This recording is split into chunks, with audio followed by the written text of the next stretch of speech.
Waouh, bonsoir. Content de vous recevoir ce soir avec simplement un chant. On va pouvoir louer le Seigneur ensemble.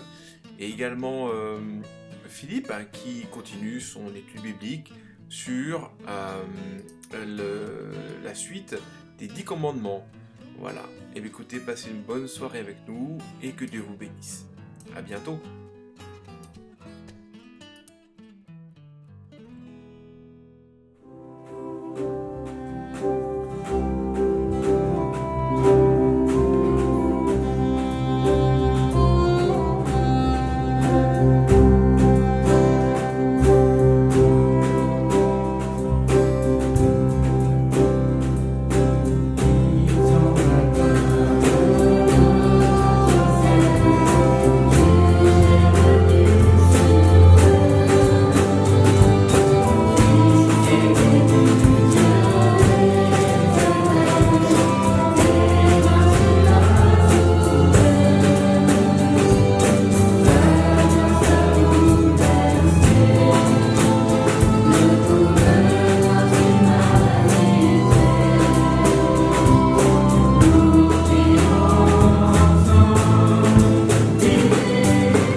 Bonsoir à tous, voilà, nous sommes heureux de nous retrouver ce soir à nouveau pour partager sur ce thème que nous partageons depuis quelques semaines maintenant, les 10 paroles, le décalogue, les 10 commandements. Nous avons pu séparer ces 10 paroles en deux parties. La première partie, les 4 premières paroles, eh bien, concernent notre relation avec Dieu. Et les 6 paroles suivantes concernent notre relation avec notre prochain. Ce soir, nous abordons la 3e parole et je vous invite à lire un texte dans le livre de l'Exode au chapitre 20, verset 7. Nous le lisons ensemble. Tu ne prendras point le nom de l'Éternel ton Dieu en vain, car l'Éternel ne laissera point impuni celui qui prendra son nom en vain. D'autres traductions, cette traduction était prise dans la version Louis II, d'autres traductions, la Bible en français courant nous dit « Tu ne prononceras pas mon nom de manière abusive ». La version Jérusalem nous dit « Tu ne prononceras pas le nom de Yahvé, ton Dieu, à faux ». Une autre version, la version Tob, nous dit « Tu ne prononceras pas à tort le nom du Seigneur, ton Dieu ». Également, la nouvelle Bible second nous dit « Tu n'invoqueras pas le nom du Seigneur Yahvé, ton Dieu, pour tromper ». Parole de vie nous dit « Ne te sers pas de mon nom n'importe comment ». La version Louis II 21 nous dit « Tu n'utiliseras pas le nom de l'Éternel ton Dieu à la légère ». Enfin, la version Semeur nous dit « Tu n'utiliseras pas le nom de l'Éternel ton Dieu pour tromper ». Le terme utilisé ici, c'est en hébreu, veut dire lever, élever, porter, transporter, prendre, être soulevé, être exalté. Et ce terme prendre, élever, nous le retrouvons dans le psaume 4, verset 6. Il est écrit « Fais lever sur nous la lumière de ta face, ô Éternel ». Et nous voyons cette notion d'élever, eh bien, quelque chose. Ici, c'est la lumière de ta face. Et dans les 10 commandements, les 10 paroles, eh bien, il est question d'élever le nom de Dieu et ne pas l'élever abusivement, ne pas l'élever n'importe comment, ne pas le prendre le nom de Dieu en vain. Il y a une mise en garde. Il y a une mise en garde de ne pas prendre le nom de Dieu pour faire des serments, ne pas se servir du nom de Dieu pour de faux serments, ne pas prononcer le nom de Dieu à la légère, ne pas prononcer le nom de Dieu de manière hypocrite sur le fait de jurer, de blasphémer. Dieu met en garde sur ces choses. Et pourtant, quand on considère la vie courante, eh bien, nous entendons souvent l'utilisation du nom de Dieu de manière vaine. Par exemple, une expression que nous retrouvons dans le Midi de la France, au bout du ou bonté divine, eh bien, voilà, ce sont des expressions qui sont prises à la légère et pourtant, eh bien, le Seigneur met en garde par rapport à ces choses. La Bible nous montre, et notamment dans le Nouveau Testament, eh bien, des personnes qui ont utilisé le nom de Dieu en vain. Et nous voyons que ces personnes ont été confrontées à certains problèmes. Dans le livre des Actes, au chapitre 19, versets 13 à 17, il est écrit « Quelques exorcistes juifs ambulants essayèrent d'invoquer sur ceux qui avaient des esprits malins le nom du Seigneur Jésus en disant « Je vous conjure par Jésus que Paul prêche ». Ceux qui faisaient cela étaient 7 fils de Séva, juifs, l'un des principaux sacrificateurs. L'esprit malin leur répondit « Je connais Jésus, je sais qui est Paul, mais vous, qui êtes-vous » Et l'homme dans lequel était l'esprit malin s'élança sur eux, se rendit maître de tous deux et les maltraita de telle sorte qu'ils s'enfuirent de cette maison nue et blessés. Cela fut connu de tous les Juifs et de tous les Grecs qui demeuraient à Éphèse, et la crainte s'empara de tous, et le nom du Seigneur Jésus était glorifié. Voilà, nous voyons bien, dans ce texte des hommes qui ont essayé de se servir du nom de Dieu, du nom de Jésus, pour essayer de chasser, des démons qui étaient sous l'emprise d'un homme. Et nous voyons que, parce qu'ils ne connaissaient pas Jésus, il est c'est une chose de connaître le nom de Jésus, mais connaître Jésus, c'est une autre chose. Et cela nous montre que utiliser le nom de Dieu, eh bien, quelque part, c'est autorisé pour ceux qui connaissent Dieu, pour ceux qui connaissent Jésus-Christ. L'Ancien Testament nous révèle aussi, à un moment, un épisode dans le livre du Lévitique, nous allons le lire ensemble, au chapitre 24, versets 10 à 16. Les fils d'une femme israélite et d'un homme égyptien étant venus au milieu des enfants d'Israël, se querella dans le camp avec un homme israélite. Le fils de la femme israélite blasphéma et maudit le nom de Dieu. On l'amena à Moïse. Sa mère s'appelait Kémlomite, fille de Dibri, de la tribu de Dan. On le mit en prison jusqu'à ce que Moïse eût déclaré ce que l'Éternel ordonnerait. L'Éternel parla à Moïse et dit : « Fais sortir du camp le blasphémateur. Tous ceux qui l'ont entendu posera la main sur sa tête et toute l'assemblée le lapidera. » Voyons qu'il y a des conséquences sur l'utilisation du nom de Dieu de manière vaine. Lorsque l'on ne connaît pas Dieu, eh bien, il est imprudent d'utiliser ce nom.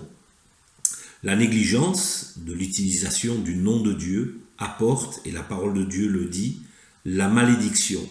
C'est une vérité que montre la parole de Dieu, et je crois qu'il est important de prendre en compte ce qui est écrit dans la parole de Dieu. D'ailleurs, dans le livre de Malachie, au chapitre 3, verset 5, il est écrit : « Je m'approcherai de vous pour le jugement, et je me hâterai de témoigner contre les enchanteurs et les adultères, contre ceux qui jurent faussement. » C'est-à-dire qui utilisent le nom de Dieu pour prononcer des jugements, donc qui jurent faussement, contre ceux qui retiennent le salaire du mercenaire, qui oppriment la veuve et l'orphelin, qui font tort à l'étranger et ne me craignent pas, dit l'Éternel des armées. Et ce verset nous montre que utiliser le nom de Dieu, eh bien, montre quelque part la crainte que l'on peut avoir de Dieu. Utiliser le nom de Dieu vainement, eh bien, nous montre que nous n'avons pas la crainte de Dieu.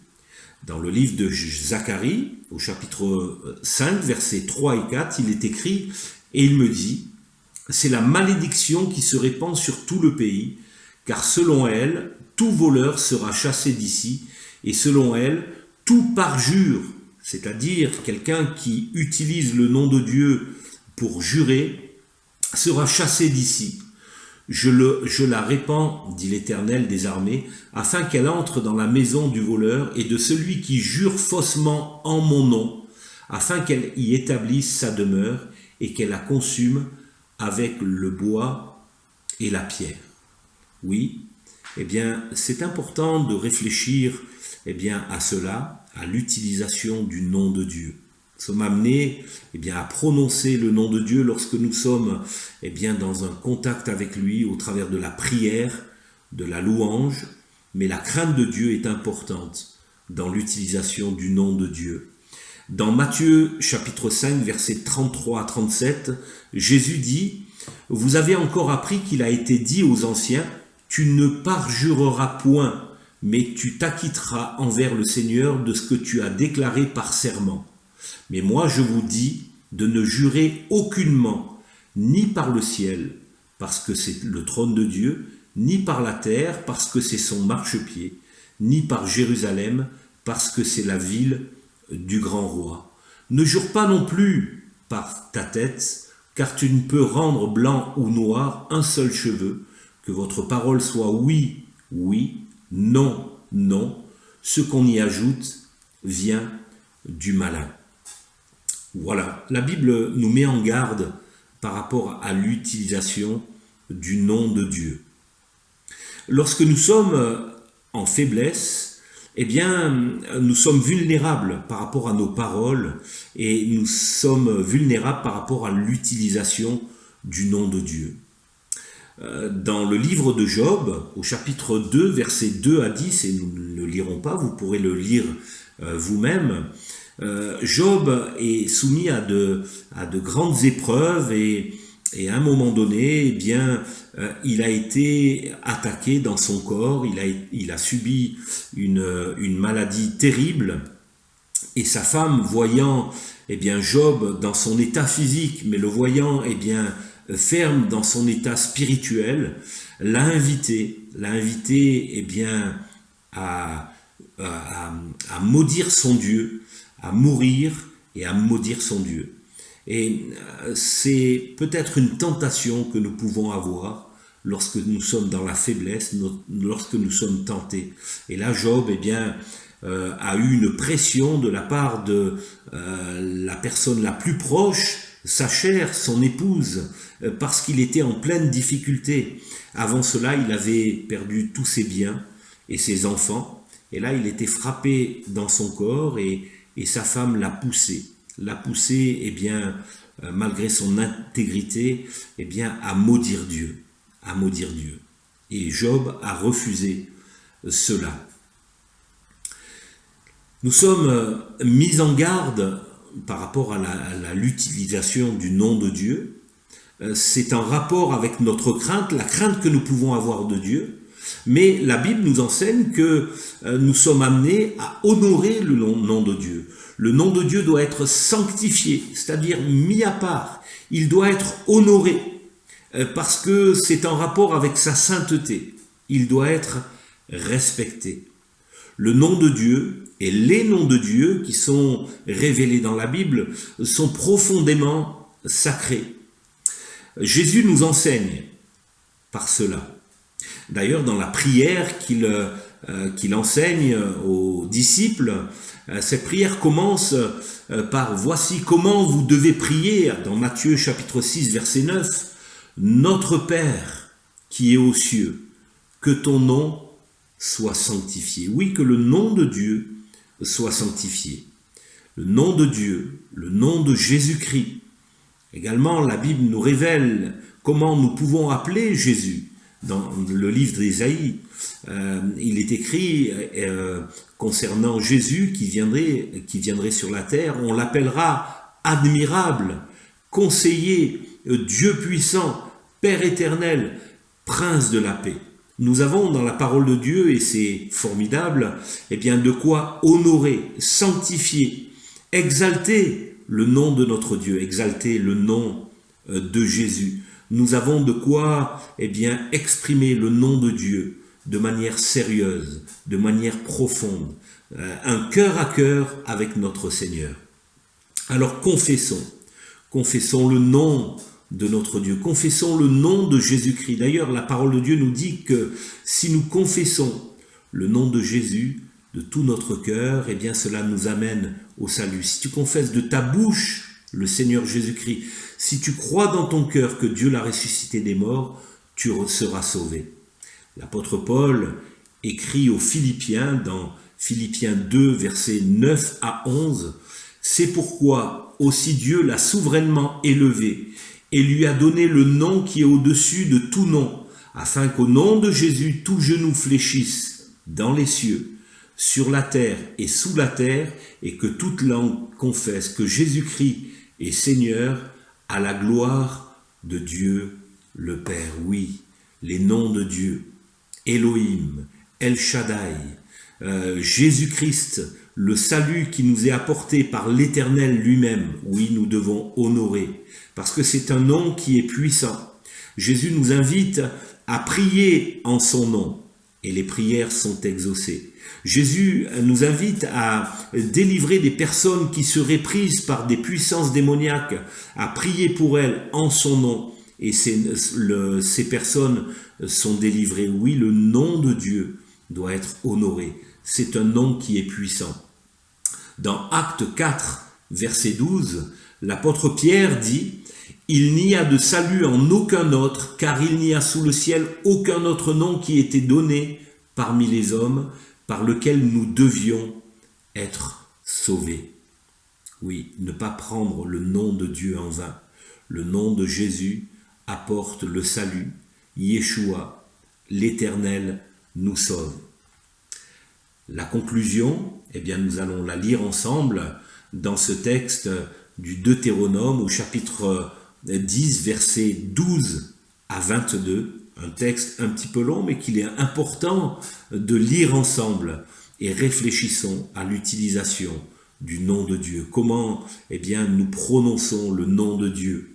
Maintenant, Israël, que demande de toi l'Éternel ton Dieu, si ce n'est que tu craignes l'Éternel ton Dieu, afin de marcher dans toutes ses voies, d'aimer et de servir l'Éternel ton Dieu de tout ton cœur, de toute ton âme, si ce n'est que tu observes les commandements de l'Éternel et ses lois que je te prescris aujourd'hui, afin que tu sois heureux.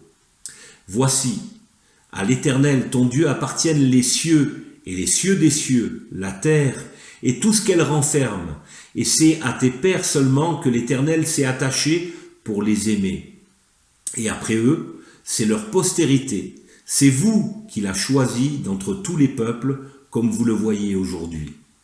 Vous circoncirez donc votre cœur, et vous ne roidirez plus votre cou, car l'Éternel, votre Dieu, est le Dieu des dieux, le Seigneur des seigneurs, le Dieu grand, fort et terrible, qui ne fait point acception de personne et qui ne reçoit point de présent, qui fait droit à l'orphelin et à la veuve, qui aime l'étranger et lui donne la nourriture et des vêtements.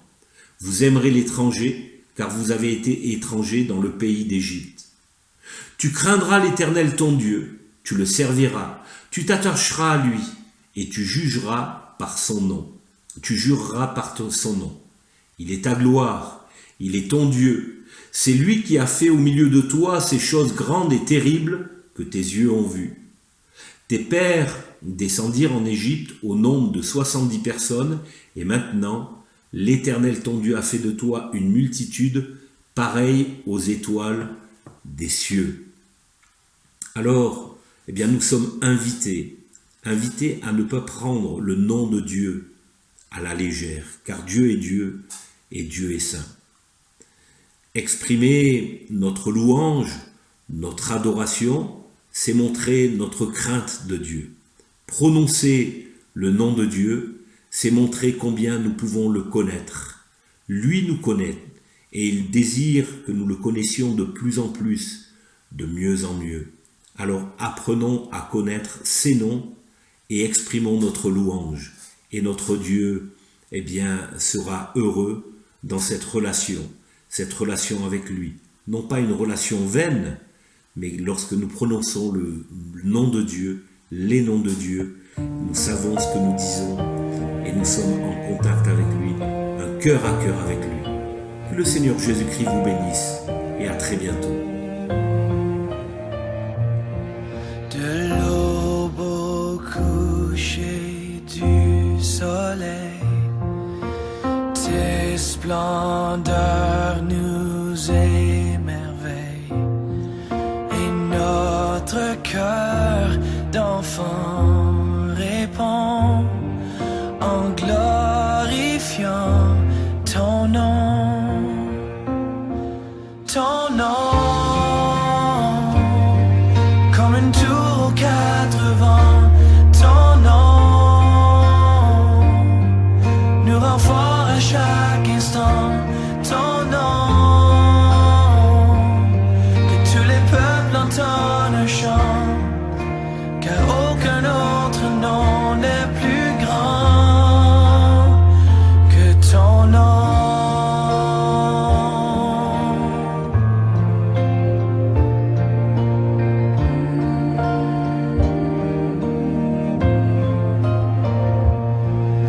Jésus fortifie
ton nom, que tous les peuples entendent un chant, car aucun autre nom n'est plus grand que ton nom. Comme une tour aux quatre vents, ton nom nous rend fort à chaque instant. Ton nom, que tous les peuples entendent un chant, car aucun autre nom n'est plus grand que ton nom. Comme une tour aux quatre vents, ton nom nous rend fort à chaque instant. Ton nom, que tous les peuples entendent un chant, car aucun autre nom n'est plus grand que ton nom.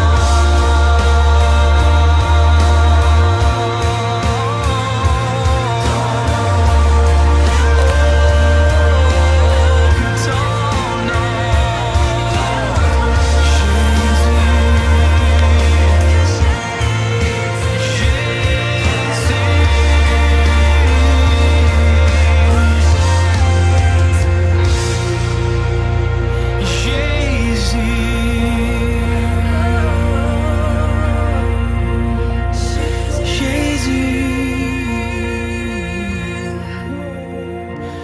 Oh, merci, Jésus.